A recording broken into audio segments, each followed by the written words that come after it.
3, 2, 1. All right. Happy New Year's. Happy New Year. Yeah, hopefully you're watching it's New Year's. You're not watching on New Year's Eve. Yeah. Yeah, we'll try to put this out a little early on Sunday morning or something to give people time if they want to watch it. I don't think anybody's going to be watching it on Sunday night. Yeah. I hope not. Yeah. Much You like got a Christmas really boring New Year's Eve if you're watching this. Maybe one of your resolutions is to have like a dry-ish January, and so you're not going out New Year's Eve, and you know, if you want to wake up feeling actually good on the 1st of January 2024. I try to feel good every Monday, but there's definitely that Monday. All right. What you got going on with us, man? Got a bunch of stuff, interesting things to talk about this week. We like interesting things. Yeah, it's food for thought. I'm really excited about 2024. Honestly, it's gonna be a pretty. I don't think it's gonna go straight up. I don't think it's gonna go straight down. I think there's gonna be a lot of moving around in the middle. Yeah. And so it's as long as it doesn't just go sideways all year.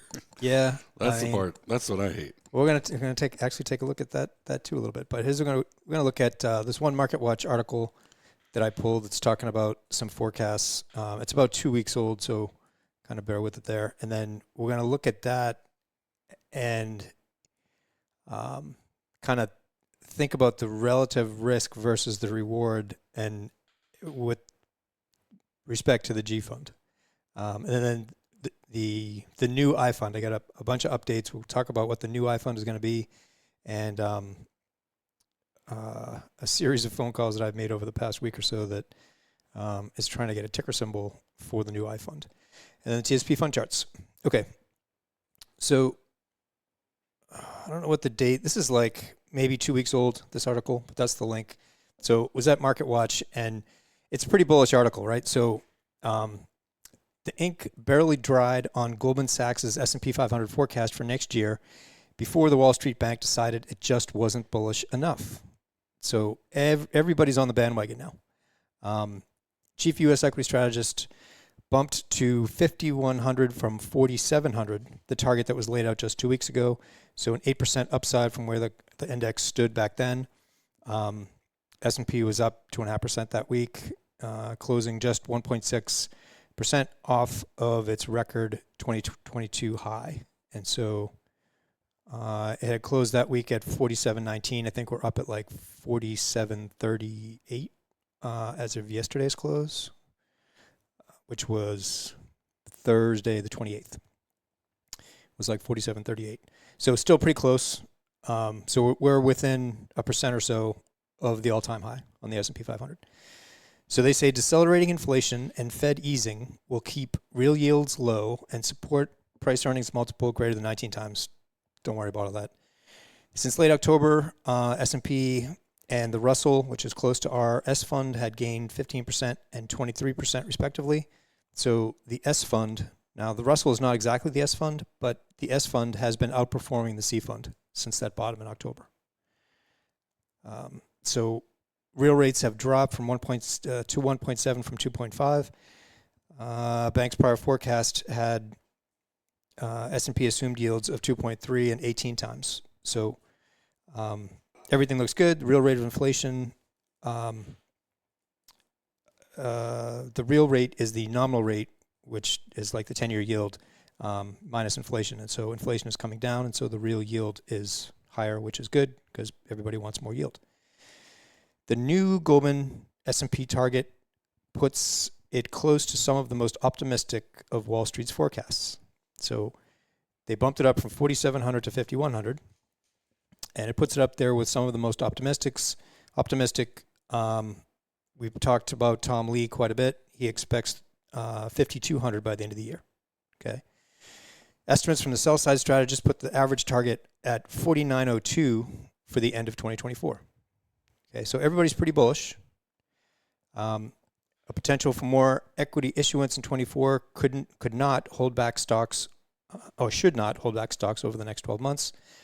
We would expect that lower cost of capital driving issuance would simultaneously boost buyback activity, helping to offset the net effect of equity supply. Again, nothing to worry about there. Falling interest rates may also see investors shift some of their holdings towards stocks after $1.4 trillion has poured into money market funds year to date versus $95 billion for U.S. equity funds. So that's pretty interesting. So year to date, 2023, falling interest rates means the yield that you're getting in a money market is going down.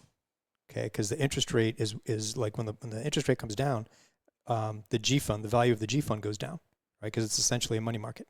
So when the value of the G fund goes down, it's one of the things that can push people into the stock funds, because if you're getting a decreased amount in the G fund, you're hoping to beat that in the stock funds. But what's interesting is year to date, 1.4 trillion went into essentially the G fund, right? This is not, we're not talking about TSP, but 1.4 trillion went into money market funds this year versus 95 billion. So 50% more, people were investing 50% more into money markets than they were into stock funds. I thought that was pretty interesting. Looking ahead, strategist said both improving growth and falling rates should help stocks with weaker balance sheets, notably those sensitive to economic growth. Lower rates are also historically supportive for small caps. Okay, so that, and we've already started to see that small caps, for us, the S fund is outperforming the C fund.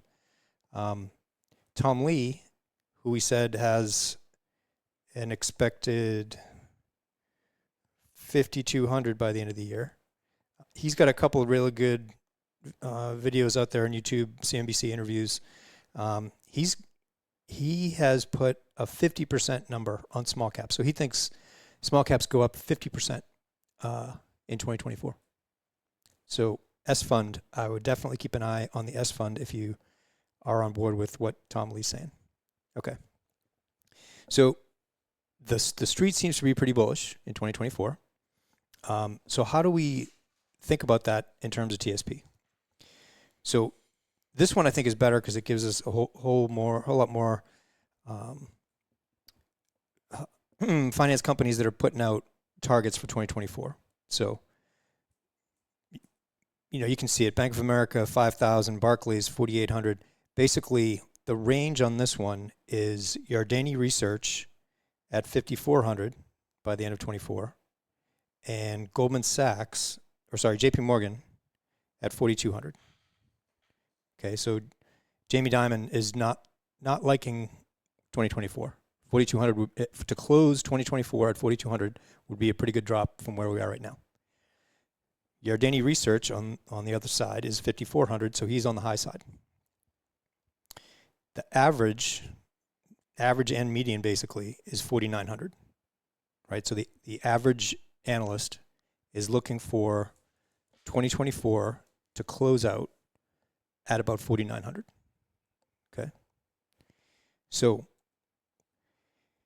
if you take the December 28th close, which for us was yesterday, so Thursday, December 28th, was 47.83. It's only 2.44% higher next year. So from the average expectation of 4,900.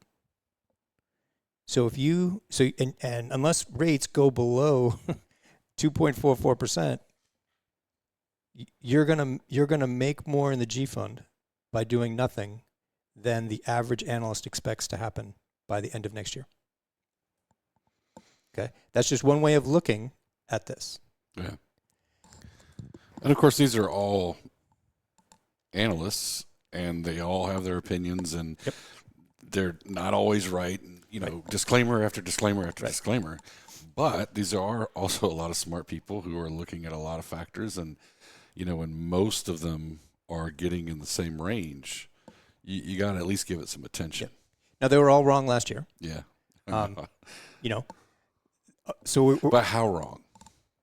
Well, they all thought that the market was going to tank in the first half of the year and recover in the second half. Right. And because everybody thought we were going to get a recession, and we never did. Right. So the only one who didn't think we were going to get a recession was Tom Lee. He's not the only one, but he's one of very few. Very vocal. Very few that was bullish for 2023, even from the beginning. And he turned out to be absolutely right. One of the things I don't know if it's going to be this weekend or next weekend's newsletter. I went back and looked at the 3 interviews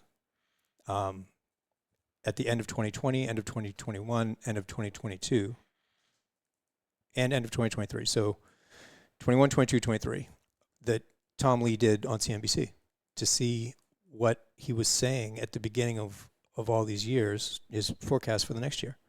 And more than anything, to get a sense of how he talks, because when he says, market, flat to down, maybe we'll be off, 5%.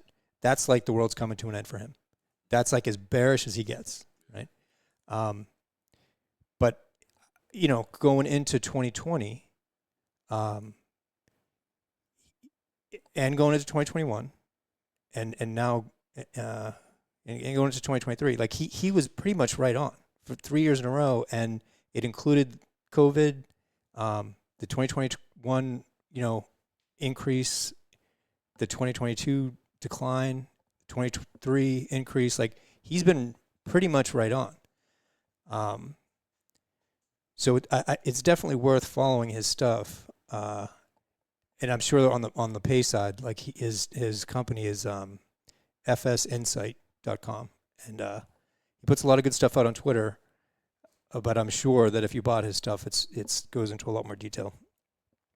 But anyway, I'm gonna look at kind of a deep dive into his last 3 years forecasts in either this weekend's newsletter or next weekend. So okay, one way to look at this is if you want to beat the average analyst expectations for 2024, you could sit in the G fund and do nothing, right? That's one way to look at this. On the high side was 5,200, right? That was Tom Lee's, and he's the most bullish guy out there. That's only 8.7% up, right? So it's not. Is that in terms of risk reward? You could go in the G fund and go on vacation for a year and not worry about it, right? And not be that far down from the top, the guy who says is the most bullish for the year. So that's just one way of looking at it. Okay. This is the seasonal pattern for the election year cycle. So we're in the election year now, right? Starting January. So we have a sitting president who's running. The green line goes back to 1949. Okay, so all presidential election years, when we had a sitting president who was running, that's the chart of what happened in that year. So it's actually really good because we can track January. If January is a good year, a good month in 24, then we should expect this pattern to play out. If January is a down month, I think it's going to be fascinating because I'm wondering if the market is forecasting that Biden actually doesn't run. But either way, people are going to be scratching their heads if we get a down January. On average, right, so all election years is black, and Stock Traders Almanac aggregate cycle, I'm not sure what that means, but it's pretty close to the blue line anyway. So on average, we're flat until March, and then we have a dip. So, the bias right now is because we have a sitting president that's running, we should expect a strong January going into February. Okay, so if we get that, great. Then expect some kind of pullback. And all of these actually have the pullback around the same time. So by the middle of February, regardless, this one by the middle of February we're already at a low. But if we're going up by the middle of February, we're expecting some kind of pullback, right, on the seasonal pattern. So one way to look at this is say, okay, we've had a pretty good rally so far, right? Back here, we've had a big rally from the October low down here to where we are now. Maybe I stay in and see what happens in January, or I get out because the best that can happen is it goes up, but 3 out of these 4 it went down. Depending on how you want to play it, right? How conservative or aggressive you want to be. What I'm trying to get to is if the average analyst only thinks we're going to be up 2.5% for the year, And the most optimistic only thinks we're going to be up 8.5% for the year. Something's going to happen in this first half, which is usually, there's not a lot of movement going on in the first half because all the money gets made in the second half. And that's one of the things Tom Lee was talking about on this year's forecast is that he thinks the first half of the year is going to struggle and everything's going to be made in the second half of the year. And it fits pretty well with the pattern. There's not a whole lot happening in the first half of the year. The second half of the year is where all the money's made. So one way to look at this is, okay, I did pretty well in the last couple of months of 24 or of 23. I'm going to go to the G fund for a while and see, let the market bottom out in the first half of the year and then go all in stocks in the second half. Right? That's one way to do it. But I would definitely keep, screenshot or whatever this slide because it probably is going to be what happens going forward this year. So I say that. And then we got this one from Tom McClellan. I think I put it up before. I don't remember. The problem with hanging your hat on these forecasts is that sometimes they don't come true. You got, this is the presidential cycle. It's year 3, right? Because it was last year. And the pattern had called for the market going up, for the first several months of 2022. And obviously that's not what happened. So the patterns are there and all that, but to hang your hat on the pattern, I think, is basically more gambling than anything. It's a good structure, and obviously it continued because the rally continued. So it did follow it eventually, but you would have gotten burnt in this part right here, and you definitely wouldn't have seen this part coming. Yeah, that's why we always talk about having, zooming in and zooming out. Yeah. Right? Making sure that you're looking at daily, weekly, maybe 3 months, 6 months, and then also understanding these seasonal patterns that exist so that it gives yourself a framework. But at the end of the day, you have to do what the market tells you. If the market trend is down, particularly on a weekly basis, it's trending down. It's regardless of what anything else says it should do. Right. That's what it's doing, and to ignore that is usually to people's detriment. That's the problem. Is people will ignore it with the hope that this will turn around. This will turn around. Well, why do you think it'll turn around? Because you hope it. You want it to. That doesn't make any sense. If you're watching the trends and you see a trend change, like a clear trend change, you have to accept that just happened. Yeah. And act accordingly, which for us would mean if the trend changed and went down, we're going to go to the G fund until it turns back up again. Right. And when it turns back up again, we're going to try to see which fund is leading, right? And Jerry has shared those. We even have those charts on our website now that you can check if you're a member. You can see the I forgot what you call it. It's relative charts. Yeah, the relative charts. Yeah. So you basically see C fund relative to S and S relative to I, and you see all those. And so if you see that, C and S relative to I are going up, well, then you would want to be in C and S fund. Right. Generally speaking, it gives you at least some kind of guide to go by, and it's very useful. I mean, we use it a lot to kind of see which funds are leading the way. Yeah, and then you take that with something like what Tom Lee said, right? Right. So, and the fact that the Magnificent Seven had a huge run, right? So, and they've started to fall back a little bit, or at least consolidate a little bit. So, I'm looking for a pullback at some point, whether it starts in the beginning of the year or starts in the middle of February, like we looked at in that chart, some kind of pullback, and then when I get back into stock funds, it will more likely than not be 100% S fund. C fund certainly outperformed last year, and the S fund way underperformed. So that the S fund is definitely ready to start outperforming again. Yeah, and there's no way to tell until it does. Right. you kind of have to. You want to be prepared for it. If you're going into it blindly, and so what when Jerry's describing this stuff, it's not to say that he will definitely do this in February, right? Don't take that away from this. What it means is will we be prepared for that? If it comes true, then we're on board. If it doesn't come true, no problem. Right. We're going to respond to what happens, period. Yeah. That's the hardest part for people. I see this all the time in discussions in our Facebook group and the other strategy Facebook groups, whether it's seasonal or swing trading or the other TSP group, right?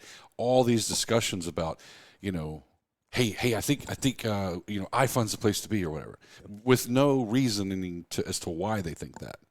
Right, and so that doesn't make any sense. Like, if you have a reason, if you've looked at some research, if you've done something, looked into something that tells you this, great.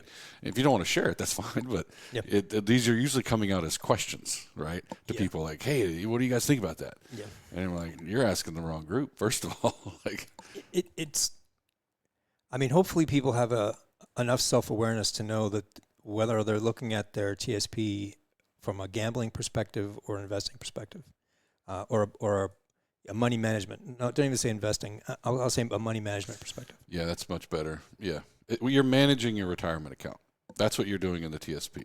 You're not necessarily investing per se in certain stocks. Right. You can call it what you want. I mean, we're getting kind of splitting hairs a little bit, but it's much better to think of managing your TSP account, particularly your account balance. Yeah. If you think of it that way, everything is easier to put in perspective. Is my account balance going down or is it going up? Not what did the C fund do this week or the S fund do last week or all of that. Is my account balance going, down or up? Or is it generally staying the same, right? So maybe it goes down a little, goes up a little, but okay, well, it evens out. Or it went up a lot, or it went up down a lot. And that tells you how your retirement is going, not focusing so much on percentage gains daily in the C fund. Yeah, I mean that gets a lot of people wound up, but really the mentality of it is what is if you are in this mentality of I could have made a couple more percent here or there. You are in a gambling mentality. Your brain is like wired that way, and so as long as you know that and you're okay with that, because that's where FOMO and all that kind of stuff comes from, and or the market it'll come back. I'm not going to get out because it'll come back. Like that's where all that stuff comes from. No different when that mentality is to saying, if I'd have bet on Dallas instead of Miami, I would have been, this. That's gambling. It's that's not how you should. At least our opinion is you should not manage your retirement account that way. Yeah. Okay. So here we are. A daily chart of the C fund going into this chart. So we're going into this point right here. Okay. And this is where we are. So this was the top in 2022. We are very close to it, and we should expect some resistance when we hit it, right? We've had this straight up run since October. We are definitely due for a pullback. Doesn't mean the market's going to crash, but we're due for a pullback.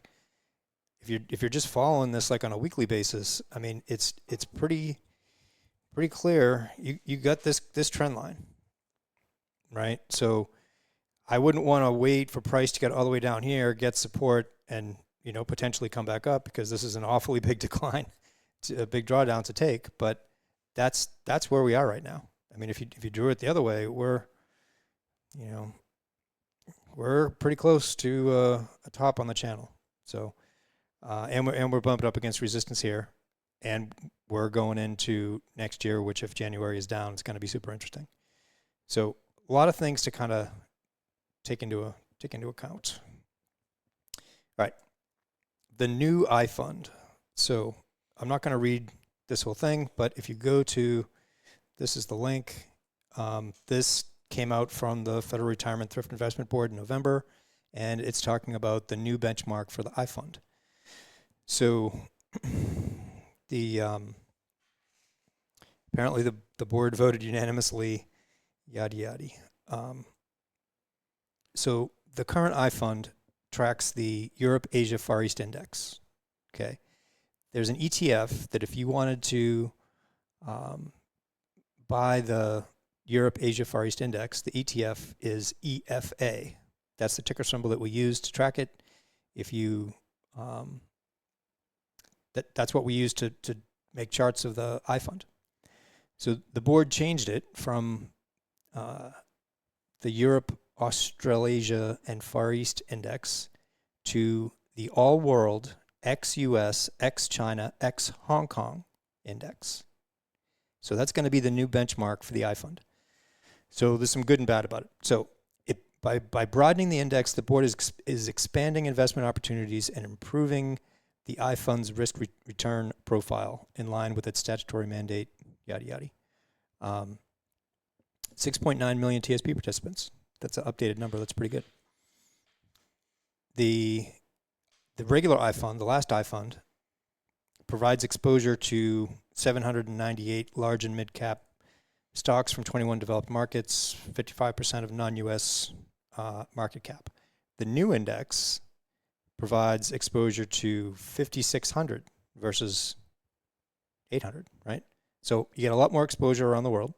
Large, mid-cap, small cap, 21 developed markets and 23 emerging markets, representing 90% of the non-U.S. market cap. So it's definitely a broader index. This adjustment to the iFund will more than double the number of countries included in the fund and will change the number of equities by 700%. So in terms of diversifying, it's much better. The board noted that the new index is expected to outperform the old index on a risk-adjusted basis over the long term. Historical analysis confirmed that the risk-adjusted returns for the new index have exceeded those of the old index over the past 20 years. So this is the fact sheet. Okay, if you go to MSCI, that's the company that builds the indexes. That's the fact sheet. There's top 10 holdings in the new fund: Taiwan Semiconductor, Novo Nordisk, Nestle, a lot of the same companies that were in the iFund before, but some changes to it. Okay. For our purposes, it's good that it's diversifying more. It's good that it's going to more countries and all that. Everybody knows or should know at this point that the only reason we're doing this is because Rubio and a couple other Republican congressmen want to make sure that no government employee money is being invested in China. I don't know if those guys wear Apple Watches, but how you don't invest in companies that are in China is beyond me. Yeah. It's insane what they're doing. And so when this came out, I immediately, because all I care about is to be able to create a chart of the new iFund, right? So all world index, you can get a ticker symbol. To be able to chart it, it has to have a ticker symbol. The vast majority of indexes have ticker symbols. The S fund, DWCPF, is the ticker symbol for that index. But what happens is MSCI creates the index. If a pension fund or a hedge fund or TSP want to use that index in their portfolio and they want to be able to track it, they will create a ticker symbol. No one has asked MSCI to create a ticker symbol for this index. I don't know how long the index has been around, but nobody has it in their portfolio.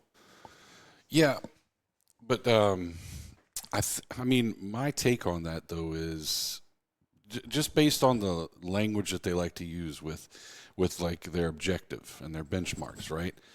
I can't see. This is another reason why they were pretty vague. I know you've read up on this a lot more than I have, so I'm leaning on you. But they're pretty vague with when this is going to roll out. Exactly. There's no exact date yet. Supposedly January, but yeah. Yeah. So that tells me, I just feel like that they know this, right? That they're going to create a ticker symbol. Someone is, if for the very fact that if it's supposedly, from all the research that they've done, all the analysis they've done, it's going to perform so much better than EFA that someone will create a ticker symbol for it so that they can trade it. Whether that happens all at the same time, I don't know. I mean, for us, it's going to suck. I don't just mean us. I mean, like right. Everybody that in the TSP that's trying to track this. Right.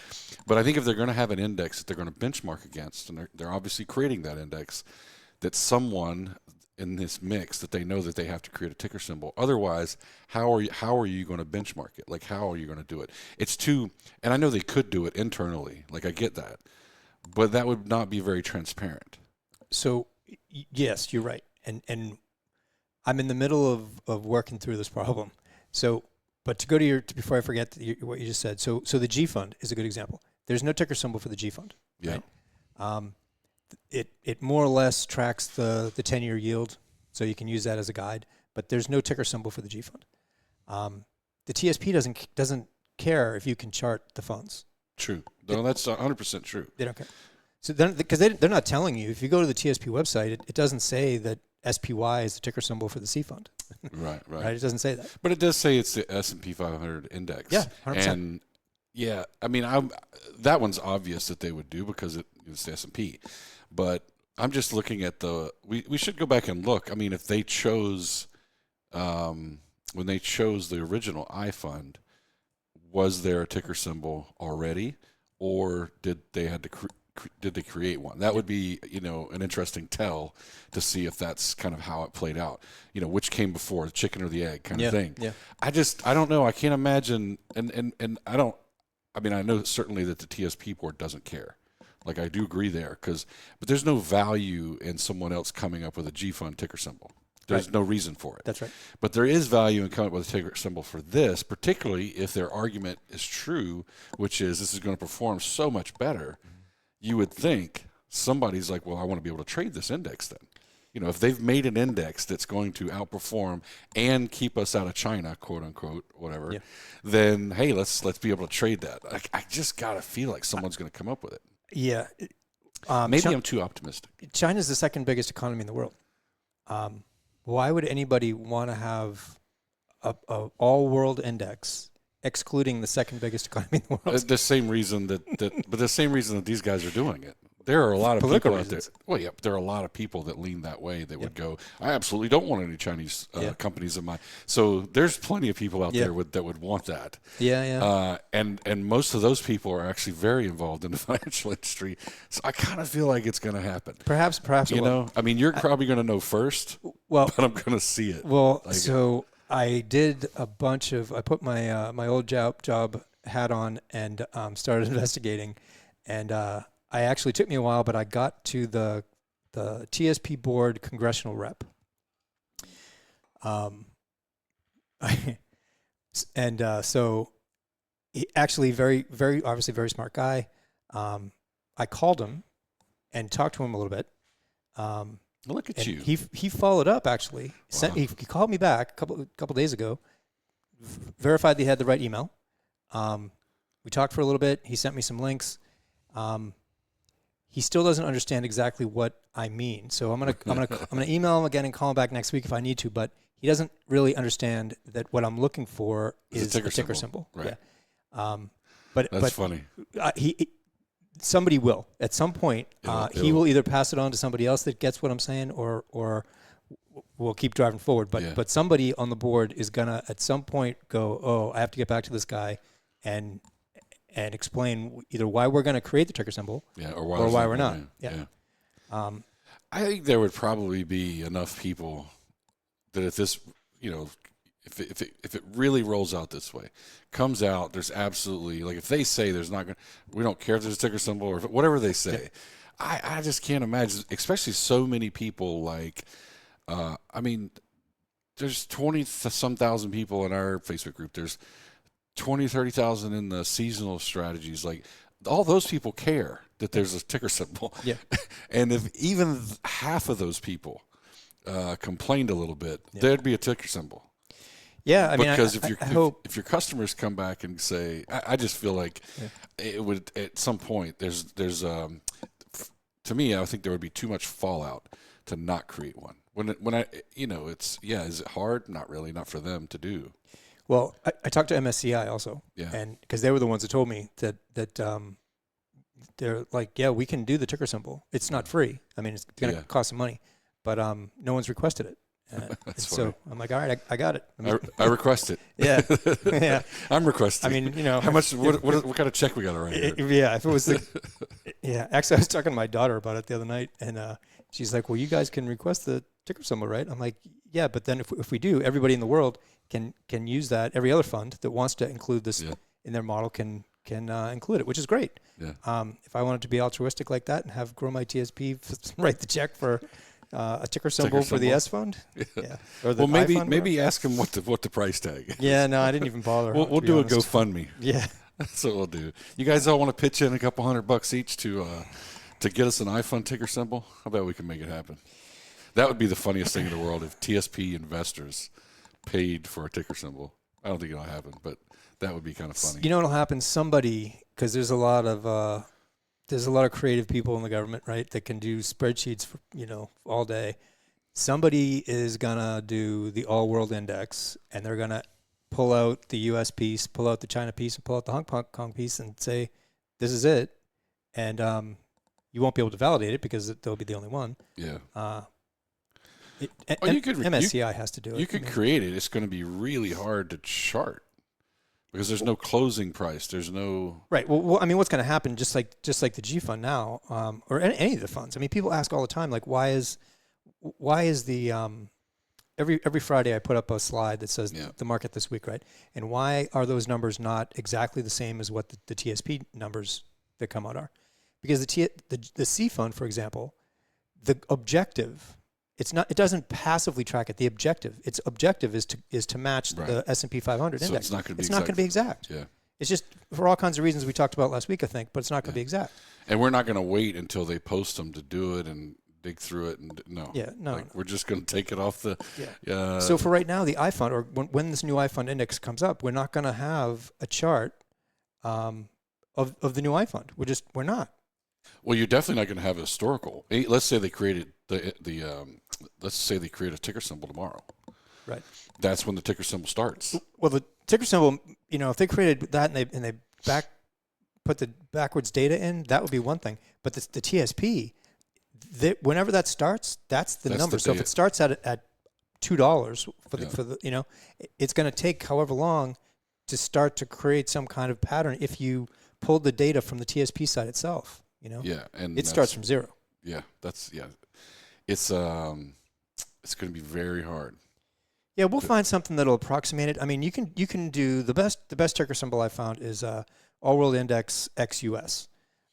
So, and it's close, and at this point it would be significantly outperforming the new iFund because China. So FXI, ticker symbol FXI, is the large cap China ETF. So if you look at that, 2023 was not good for China, for large cap China. So if you did an index of all world ex-US, it would have outperformed all world ex-US ex-China because it would have included China. But it's going to be as close as we can get for right now.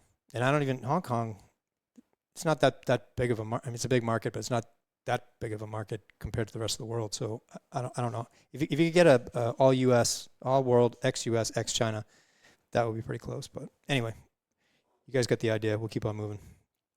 All right, TSP fund charts. So here we are on the weekly C fund.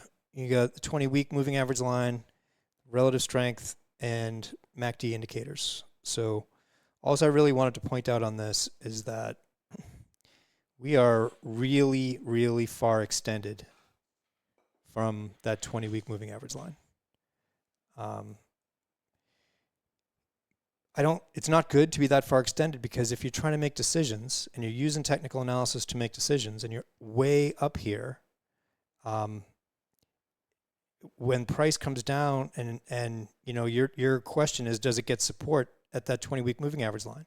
Because if it does, you don't want to sell it. You want to stay in, and it keeps going. Price can certainly keep going higher from here. It's just that nine consecutive positive weeks you don't see anywhere else on this chart, and you wouldn't see it if we went a lot further back. Yeah, and it's just a very risky scenario. Yeah.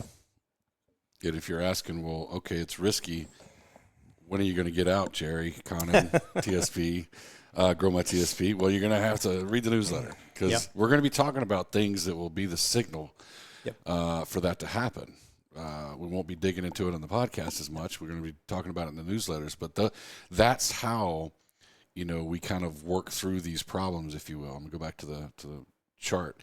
So we know, right, as technical analysts right now, any beginner technical analyst, right, you're just starting to look. You can look at that and go, massive risk, massive risk. There is nothing that tells us it will keep going, right?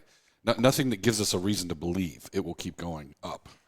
Now, it could, most certainly could, but there's nothing that's going to tell you. So do you gamble?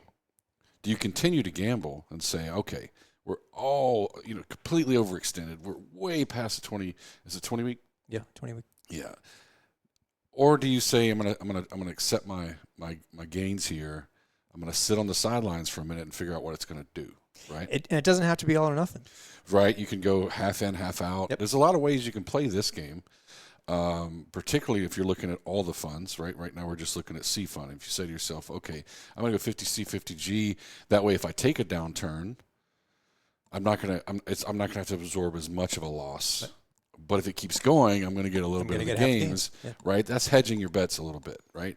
I don't like to use the term bet because then that refers to gambling, but it's hedging, right? You're hedging your position is a better way to put it. Yeah, as the risk goes up, whether you are getting older and you can't afford to lose it, can't afford to take a hit like that, or the market risk is increasing because the market is really high above its 20-week moving average line. And this is not investment advice, but if you are in a position where you absolutely cannot risk losing money right now, at least a good portion of the money that's in your account, that's a no-brainer. Yeah. That means go to G and wait this out, because that way you're not losing money. As a matter of fact, you're still gaining money. The G fund's doing decent. Yeah. And so that's when we're talking about risk. And, people kind of get tired. Some people get tired of us saying all the time, hey, it's based on your personal circumstances. I can't tell you what to do. Well, that's what we mean by that is, what are your circumstances right now? Are you in a position where you could take a 5 or 10% loss and not, lose your house? I don't know, or whatever. Sure. Are you withdrawing from the TSP fund right now? All those things, your TSP account. All those things come into play. A financial planner is going to help you make that decision. Then your, hopefully your investment knowledge will tell you, okay, I'm in or I'm out. How much am I in and how much am I out? Yep. And then how much am I willing to risk? That's really what it comes down to, is how much can I risk in a risky situation like this, right? If we were still, if that chart was a little bit different, there wouldn't be as much risk involved. And so we wouldn't be having this conversation. But when you're that far extended over, something's going to happen. Right, and it can keep going. So there's two things, right? The trend is your friend. Until the trend changes, it stays in place. And so it's going higher until it's not going higher. So what I'm really saying isn't that it's risky, therefore you should go to the G fund. I'm saying it's risky both in terms of the distance between the 20-week moving average line. RSI is on a weekly basis just about overbought, and MACD is pretty high to the upside. What I'm saying is be aware of that. And when it changes, then go to the G fund. Or, you know what I mean? Act accordingly. Respond accordingly. If you're not paying attention right now, now's the worst time to not be paying attention.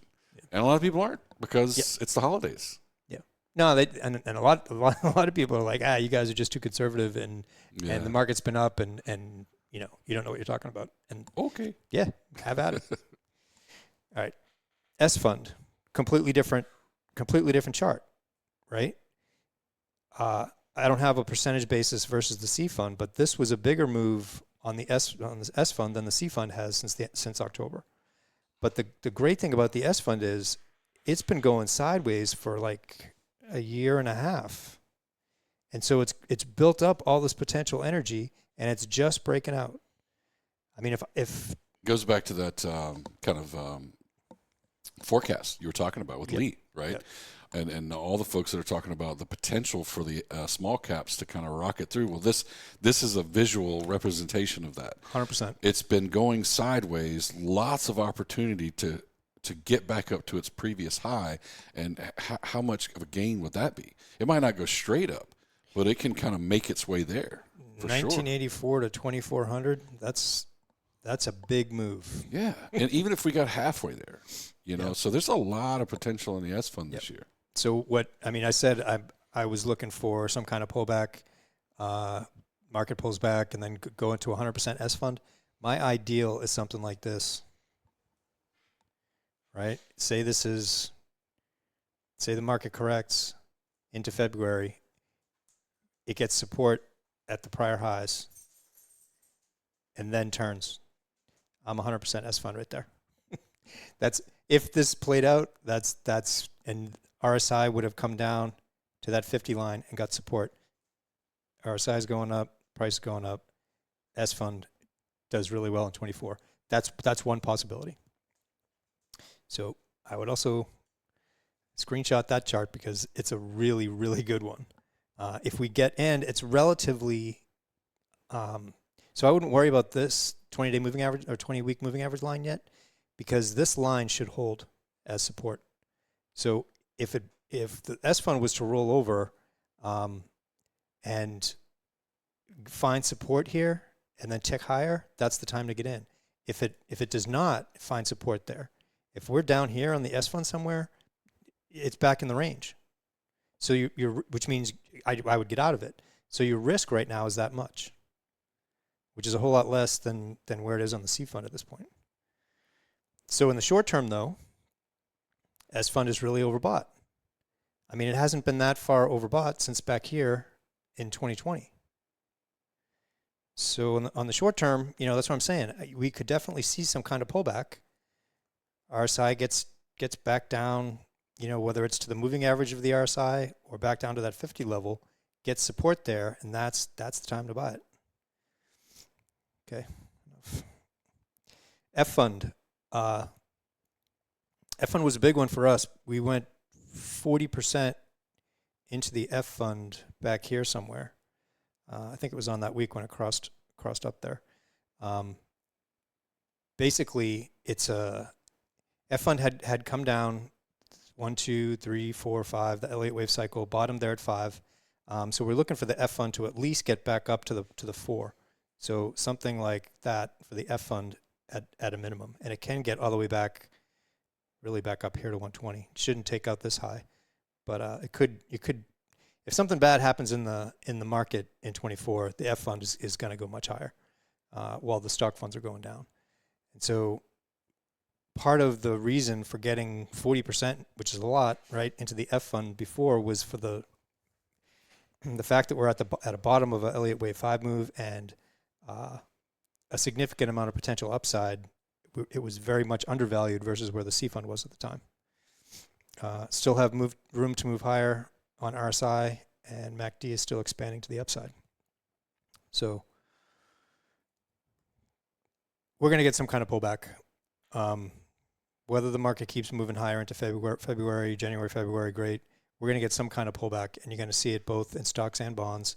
And as long as nothing breaks in the economy, the back half of 24 should be very good in both stocks and bonds. That's my forecast.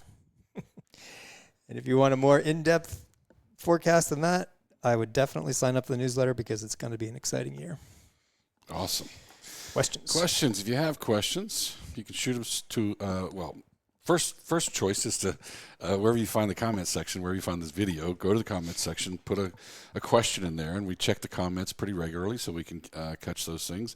If you find it on social media or YouTube or wherever, if there's no comment box wherever you find it, you can always shoot us an email at support@growmytsp.com, and the support team will get it over to us. We have that pretty regularly, so they're great about getting to us, and it usually takes us a couple days to get back, so don't be in a hurry. And hope you guys have a very prosperous and very safe and happy New Year's, and we look forward to doing this in 24. I think 24 is going to be a fun year for the TSP. I think there's a lot of things that are going to go on in the market. So you guys get ready. Hopefully you guys get some rest and get ready. You're going to need it. All right. Out of here.